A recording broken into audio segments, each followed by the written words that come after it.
Hey Katie, I'm just going to show you how to create a random number that you can use in the data.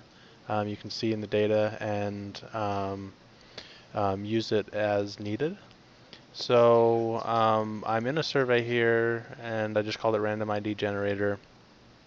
What we can do is add something called embedded data. It's a better way of doing it than adding like a hidden question. It's just a way to store information about your users that you can use in your data. So if we go to survey flow, you can see I have two blocks here, and I can add below. I can add what's called embedded data, and let's call this random number. And I like to use camel casing on it with no spaces because spaces can cause some issues sometimes. So random number. And I'm going to set this equal to a value that's on our support pages. I'll show you, I just searched for random number, went to pipe text overview, and then clicked on random number generator. I'll send you this code. But this code here will provide you with a random number between 1,000 and 9,999. And so what we can do is set a value and we can paste that in. And what we can do is we can actually change these numbers if you want to be, 100 to 999 or 1 to 9,999, and they'll get a random number between then. Granted, they won't be random. They won't be unique.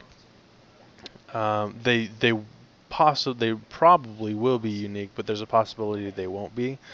But the chances are 1 in 10,000 that it will happen here. Um, so anyways, so that's how to do that. And so what we can actually do is that will show in the data, and I'll show you. I created this other block to show how you could actually add this random ID in the actual survey itself using pipe text. So we can add pipe text, add an embedded data field that we just had, and then we'll type in that embedded data field that we created, random number. And now this is the code that will dynamically change and show the random number that's going to be in their data. So if we preview the survey, can't talk tonight, and pick an option, you'll see I'll get a random number between 1 and 9,999, so that's my number. And then if we go to the data,